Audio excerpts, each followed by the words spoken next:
देश की जनता एनडीए के साथ कही जाएगी या इस गठबंधन के साथ कही जाएगी? ये बड़ा बड़ा अजीब देश का माहौल बना रखा है। जो 30-40 सीट जीते हैं ये देश चलाएंगे, या जो जीतने की उम्मीद है, या जो 250 सीट जीते हैं, जो 300 सीट जीते हैं, वो देश चलाएंगे? देश इनके हाथ में दे दिया जाए। एक तरफ वो लोग थे जो किसी भी कीमत पे नरेंद्र मोदी को हटाना चाहते थे,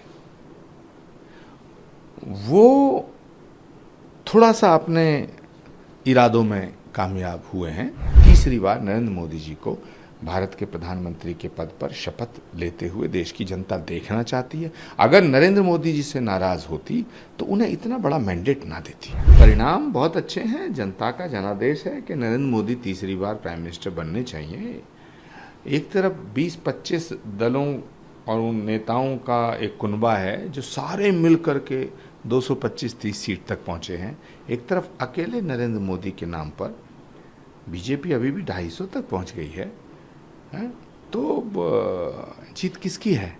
देश की जनता किसे चाहती है? जो अकेले अपने दम पे 250 सीट तक पहुंचा है और एनडीए मिलकर के लगभग 290 सीट हैं, तो देश की जनता एनडीए के साथ कही जाएगी या इस गठबंधन के साथ कही जाएगी? ये बड़ा बड़ा अजीब देश का माहौल बना रखा है। अरे सारे मिलके जो 90-92 सीट जीता है वो देश चलाएंगे, जो 30-40 सीट जीते हैं ये देश चलाएंगे, या जो जीतने की उम्मीद है, या जो 250 सीट जीते हैं, जो 300 सीट जीते हैं, वो देश चलाएंगे? देश इनके हाथ में दे दिया जाए? हैं? ये अजीब चर्चा हो रही है, अजीब सवाल है आपका।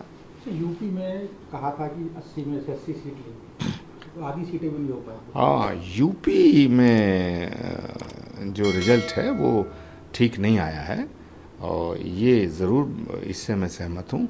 और मुझे लगता है कि उत्तर प्रदेश में जो पार्टी के कुछ नेता थे, बड़े नेता थे, और उत्तर प्रदेश में जो भाजपा का संगठन था, उसने उतनी जागरूकता नहीं दिखाई। पहले 2 फेज में तो बिल्कुल ही सोया पड़ा था, उसके बाद थोड़ा सा जागृति आई, लेकिन उत्तर प्रदेश में उतना नुकसान हो गया जितना नुकसान होना नहीं चाहिए था।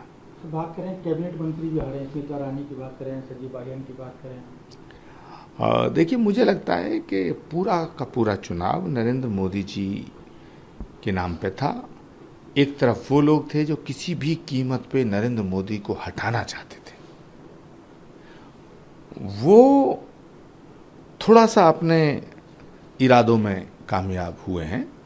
लेकिन देश नरेंद्र मोदी के साथ खड़ा था, देश नरेंद्र मोदी के साथ खड़ा है। पूरे देश में 38 से 40% वोट जिस व्यक्ति के साथ खड़ा हो, जिस नेता के साथ है, तो मुझे तो लगता है कि प्रधानमंत्री नरेंद्र मोदी की ये बहुत बड़ी विक्ट्री है। 10 साल देश में सरकार चलाने के बाद, और नरेंद्र मोदी के प्रति इतना प्यार है लोगों में कि करोड़ों लोग उनके साथ खड़े हैं। 250 से ज़्यादा सीट उनको देने के लिए देश की जनता ने मैंडेट वोट दिया है। तो मुझे लगता है कि नरेंद्र मोदी जी के हाथों में तीसरी बार ये देश जाएगा, और प्रधानमंत्री के पद की शपथ प्रधानमंत्री नरेंद्र मोदी जी को ही लेनी चाहिए। अगर बात करें नीतीश कुमार बाबू की और चंद्रबाबू नायडू की, उनका क्या रुख दिखता है, जो कि कई बार नीतीश पलटे मार गए हैं? देखिए, नीतीश कुमार जी और चंद्रबाबू नायडू जी के साथ बीजेपी का प्रीपोल अलायंस है, चुनाव से पहले का अलायंस है, तो उस पर खामोखा संदेह करना वो तो गलत है।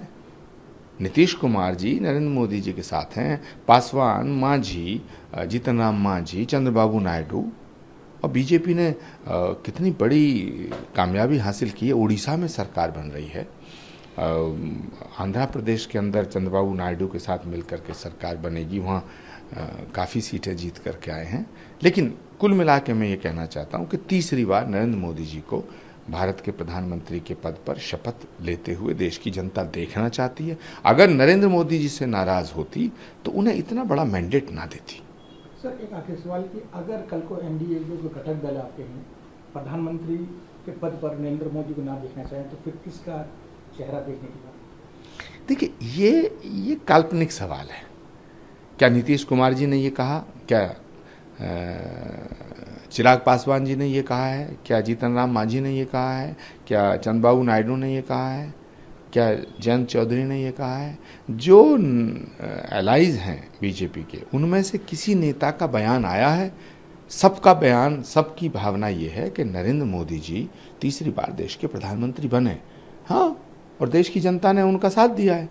भाई, एक जो 90 सीट लेके आ रहे हैं, 50 सीट लेके आ रहे हैं, 30 सीट लेके आ रहे हैं, 2 सीट लेके आ रहे हैं, ये देश का प्रधानमंत्री बनने का ख्वाब देख रहे हैं, तो भाई इस देश का क्या होगा?